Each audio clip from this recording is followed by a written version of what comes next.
Hello everyone, welcome to fact payment. देखिए, recently Azerbaijan का capital Baku में COP29 का कॉन्फ्रेंस चल रहा है।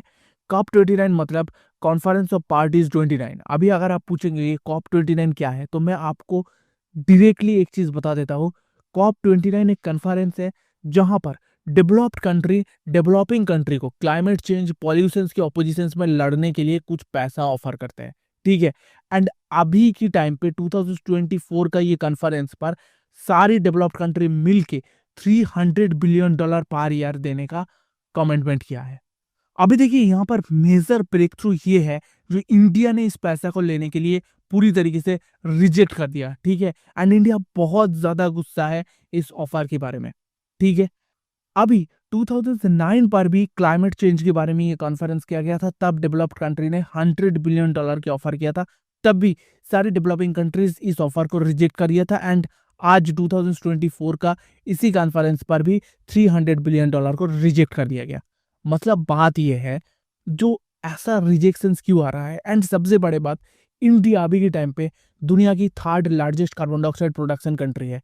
पूरी दुनिया पर जितना कार्बन डाइऑक्साइड प्रोड्यूस होता है उससे 7% कार्बन डाइऑक्साइड इंडिया अकेला खुद प्रोडक्शन करते हैं। मतलब आपको समझ में आ रहा है जो इंडिया पे क्लाइमेट चेंज पॉल्यूशन कितना भारी भरकम प्रॉब्लम है। एंड रिसेंटली दिल्ली पर, इंडियन की कैपिटल दिल्ली पर जिस तरीके से बहुत अमाउंट पर एयर पॉल्यूशन देखने के लिए मिल रहा है, वहां पर तो कुछ दिन पहले लोगों ने कैपिटल चेंज करने की बात कर रहा था। ठीक है। पूरी तरीके से कैपिटल पर 12:30 बजे तक पूरी धुआं से धुआं भरे हुए थे। ऐसा लग रहा था अभी भी मॉर्निंग नहीं हुआ है। ठीक है। ऐसा कंडीशन था दिल्ली में कुछ दिन पहले। एंड अभी भी ऐसा ही कंडीशन चल रहा है। तो इस पोजीशंस पर इंडिया ने क्यों इस पैसा को पूरी तरीके से रिजेक्ट कर दिया। देखिए, यहाँ पर जो $300 बिलियन देने का ऑफर दिया गया है ना, ये एक एक कंट्री को नहीं, पर ईयर सारी डेवलपिंग कंट्रीज को इस पैसा बांटा जाएगा। ठीक है। मैं आपको स्टैटिस्टिक्स कैलकुलेशन करके दिखाऊंगा, जो इससे ना इंडिया को $2 बिलियन भी पर ईयर नहीं मिल रहा है। ठीक है। एंड सबसे बड़ी बात, इतना छोटा अमाउंट पैसे से एक डेवलपिंग कंट्री के लिए 2035 तक कार्बन फ्री जो गोल है COP29 का, उस गोल को अचीव करना नेक्स्ट टू इम्पॉसिबल है। क्योंकि देखो, हर एक डेवलपिंग कंट्रीज पर इंडस्ट्रियलाइजेशन पर बहुत अमाउंट में पैसा खर्च होने वाला है। ठीक है। अगर आप ये लोग इंडस्ट्रियलाइजेशन को छोड़ के इन सारी क्लाइमेट चेंज के लिए पैसा खर्चा करेगा, तो देश का जो इकोनॉमिकल ग्रोथ है वो डाउनग्रेड हो जाएगा। ठीक है। तो इससे इंडिया रिजेक्ट कर दिया पूरी इस ऑफर को। अभी देखिए, यहाँ पर 3 क्वेश्चंस आपको समझना पड़ेगा। पहला, अगर $300 billion developed country developing countries को देना चाहते हैं, देन इंडिया के पास कितना पैसा आ सकता है। दूसरा, डेवलपिंग कंट्रीज इतना लो अमाउंट पैसा क्यों ऑफर कर रहा है जब क्लाइमेट चेंज में पूरा ह्यूमैनिटी ही सफर करने वाला है। एंड तीसरा, अभी इंडिया के पास क्लाइमेट चेंज से लड़ने के लिए क्या रास्ता बाकी है। ठीक है। इन तीनों क्वेश्चंस पर हम डिटेल में डिस्कस करेंगे एंड COP29 का सच्चाई के बारे में जानेंगे। अभी देखिए, पहला क्वेश्चन पर डिस्कस करते हैं। ये जो $300 बिलियन का ऑफर किया गया है, इनमें से इंडिया को कितना मिलने वाला है। ठीक है। देखिए, मैं आपके सामने एक डिटेल स्टैटिस्टिक्स दिखाऊंगा। ठीक है। हमारी पूरी दुनिया पर 195 कंट्रीज है। ठीक है। लगभग आप राउंड फिगर पर 200 पकड़ लीजिए, क्योंकि यूएस इंटरनेशनल रिकॉर्ड के अंदर है ये 195 कंट्रीज। कुछ और भी एक्स्ट्रा कंट्रीज है, जैसा ताइवान, ऐसा कुछ कंट्रीज हो गया। ठीक है। जिसको यूएस इंटरनेशनल रिकॉर्ड पर नहीं है, तो आप लगभग इसको राउंड फिगर पर 200 कंट्रीज पकड़ लीजिए। ठीक है। इनमें से total European countries, America, Australia, Japan, Russia, इन सबको मिला के लगभग 35 का आसपास डेवलप्ड कंट्रीज आते हैं। ठीक है। मतलब बाकी जो 165 कंट्रीज रह गया, ये हैं डेवलपिंग कंट्रीज। ठीक है। एंड इस 165 कंट्रीज को $300 बिलियन ऑफर किया गया है। अभी देखिए, यहाँ पर अलग अलग शेयर है। ठीक है। डेवलपिंग कंट्रीज में 2 डिविजन आते हैं। एक है लीस्ट डेवलपिंग कंट्री एंड दूसरा है developing countries. Least developing countries मतलब अफगानिस्तान, अफ्रीका का कुछ देश, जहां पर इंडस्ट्रियल ग्रोथ पूरी तरीके से डाउनग्रेड है, सरकार बिखरा हुआ है, आम जनता की जिंदगी का जो स्टेटस है वो बहुत ज्यादा गिरा हुआ है। ठीक है। मतलब डेवलपमेंट के नाम पे कुछ भी नहीं है। इन सारी कंट्रीज को कहते हैं लीस्ट डेवलपिंग कंट्रीज, और इन सारी कंट्रीज को इस $300 बिलियन में मिलने वाला है 60%। एंड बाकी जो डेवलपिंग कंट्रीज जैसा इंडिया हो गया, चाइना हो गया, ठीक है, इन सारी कंट्रीज को मिलने वाला है 40%। अभी देखिए यहाँ पर $300 बिलियन का 60% होता है $180 बिलियन, जो मिलने वाला है लीस्ट डेवलप्ड कंट्रीज को, ठीक है। बाकी 40% मतलब लगभग $120 बिलियन मिलने वाला है डेवलपिंग कंट्रीज को। अब मैंने आपको बताया था 165 डेवलपिंग कंट्रीज है, उनमें से लीस्ट डेवलपिंग कंट्रीज आता है लगभग 40 के आसपास, ठीक है, जिसको 60% $300 बिलियन में मिलने वाला है। बाकी रह गया 125 डेवलपिंग कंट्रीज, इन सारी कंट्रीज को मिलने वाला है 40%, मतलब इसका टोटल अमाउंट होता है $120 बिलियन, ठीक है।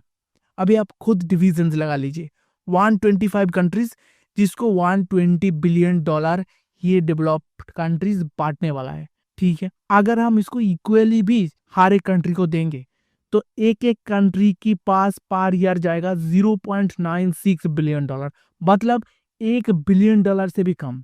एंड मैं आपको बता देता हूँ, अगर क्लाइमेट चेंज के साथ लड़ना है तो किसी भी कंट्रीज को रिन्यूएबल एनर्जी की तरफ जाना होगा, ठीक है। मतलब समझिए एयर एनर्जी हो गया, ठीक है, वाटर करंट हो गया, मतलब जो डैम बना के जो करंट तैयार किया जाता है, ठीक है, इस टाइप का एनर्जीज, इस टाइप का टेक्नोलॉजीज की तरफ जाना है, ठीक है।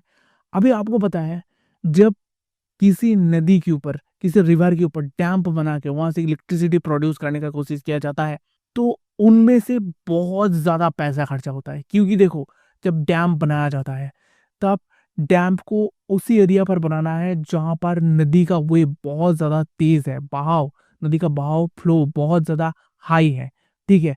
एंड आपको पता है ये सारे एरिया पहाड़ी एरिया होते हैं, हिल एरिया होता है, जिसकी वजह से यहाँ पर कंस्ट्रक्शंस करना बहुत ज्यादा मुश्किल एंड बहुत ज्यादा कॉस्टली होता है। उसकी ज्यादा पकड़ लीजिए सोलर एनर्जी, सोलर एनर्जी पर सोलर प्लेट को प्रोड्यूस करने के लिए, प्रोडक्शन करने के लिए, ठीक है, बिग अमाउंट पर बड़े से बड़ा इंडस्ट्रियल प्रोडक्शन चाहिए, ठीक है। उसके साथ आम जनता की घर में इसी सोलर प्लेट को अटैच करके, मतलब सोलर प्लेट को बैठा के इससे करंट प्रोड्यूस करने के लिए भी बहुत अमाउंट में खर्चा आते हैं, ठीक है। एंड ये जो अमाउंट मैंने दिखाया है, एक साल में लगभग $1 बिलियन भी नहीं मिल रहा है। इससे इतना ज्यादा खर्चा टेक्नोलॉजी पे करना एक डेवलपिंग कंट्री के लिए बहुत ज्यादा रिस्की है। तो मेनली इसीलिए इंडिया इस ऑफर को पूरी तरीके से रिजेक्ट कर दिया, क्योंकि ये एक मजाक है। इतना कम अमाउंट पैसा में क्लाइमेट चेंज के साथ एक डेवलपिंग कंट्री को लड़ना इम्पॉसिबल है, ठीक है। आपको मैं यहाँ पर दिखाना चाहता हूँ इंडियन जो रिप्रेजेंटेटिव था चांदनी राणा, इसने किस अमाउंट पर गुस्सा दिखाया है एंड क्या स्पीच रखे हैं। आप एक बार उस वीडियो को यहाँ पर देखिए। This has been an unfortunate incident, and it is in continuation of several such unfortunate incidents that we have seen of in not following inclusivity, not respecting the positions of countries. We had informed the presidency, we had informed the secretariat that we wanted to make a statement prior to any decision on the adoption. However, and this is for everyone to see, this has been stage managed, and we are extremely, extremely disappointed with this incident.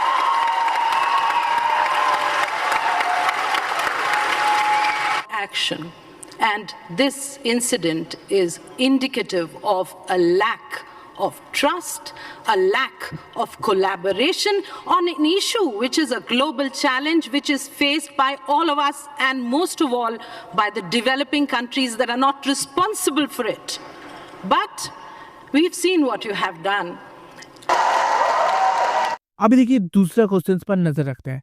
तो developing countries इतना लो amount क्यों offer कर रहा है? क्योंकि देखो climate change के साथ डेवलपिंग कंट्रीज नहीं लड़ पाएगा, ठीक है, उसने उसको कंट्रोल नहीं कर पाया। जो पॉल्यूशन से डेवलपिंग कंट्रीज अगर इसको कंट्रोल नहीं कर पाया तो आखिरी तक सफर तो पूरा ह्यूमैनिटी को करना होगा, ठीक है। तो यहाँ पर ना मैं आपको एक बात कह रहा हूँ, ये वेस्टर्न मुल्क ना बहुत ज्यादा मतलबी है, ठीक है।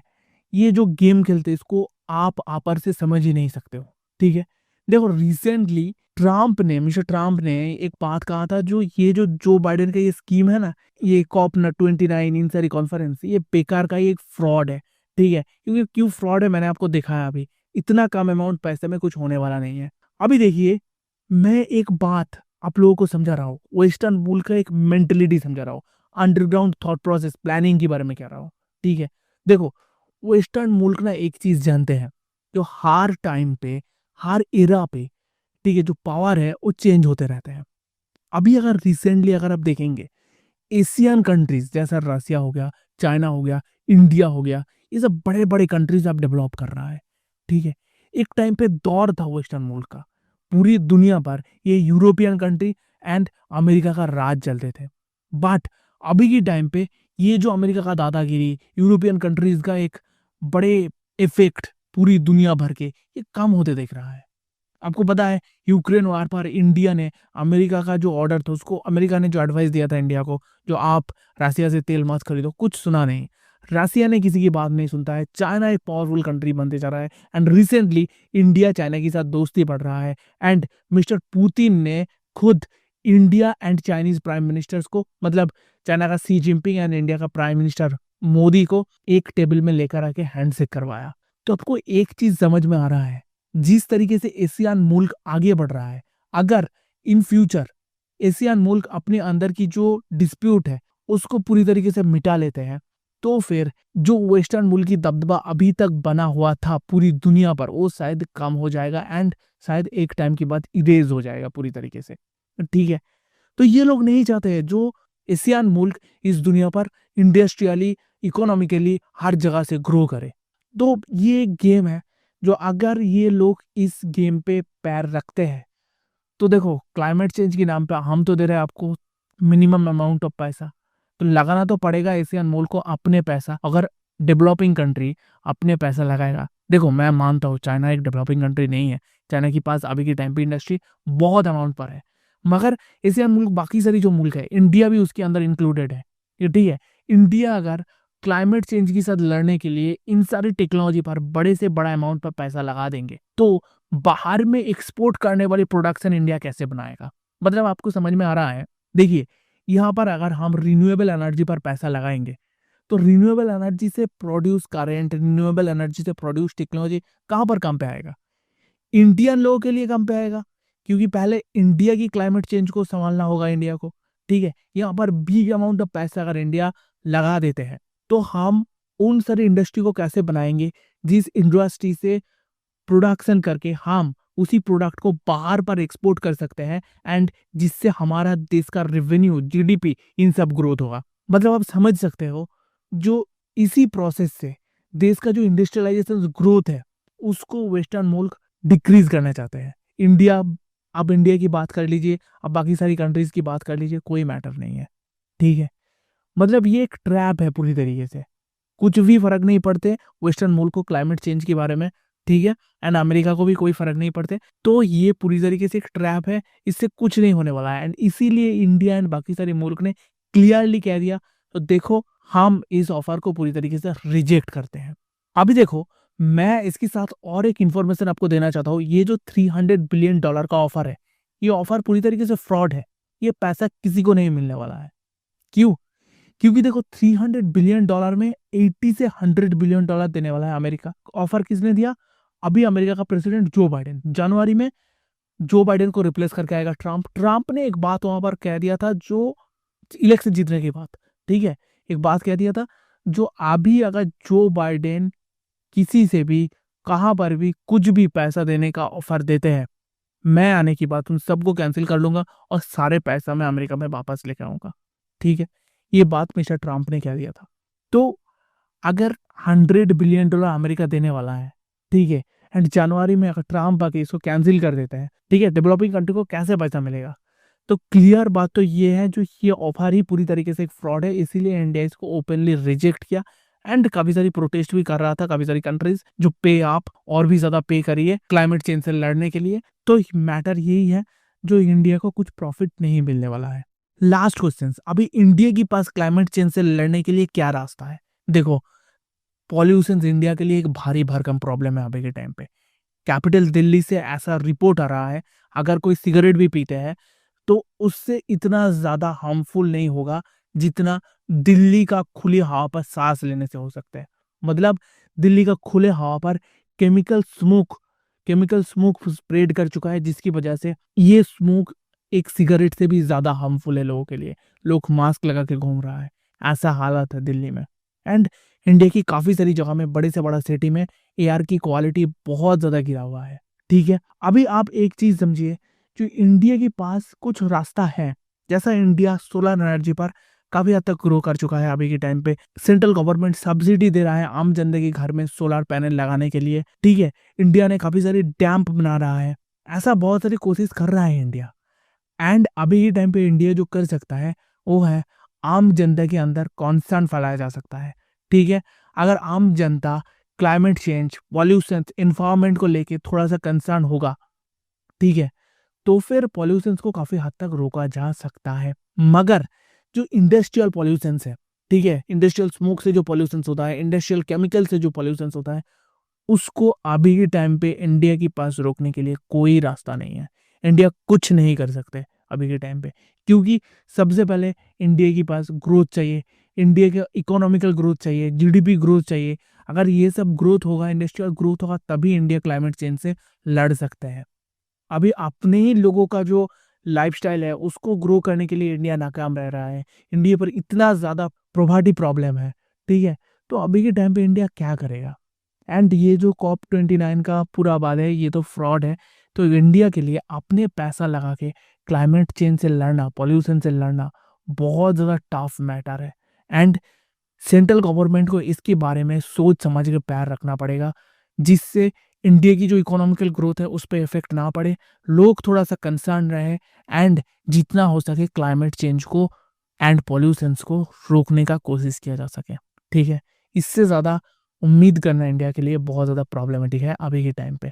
अगर इसके बारे में कुछ नए अपडेट आते हैं तो मैं आपको अपडेट दूंगा।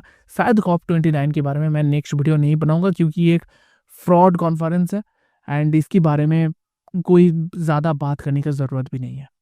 ठीक है।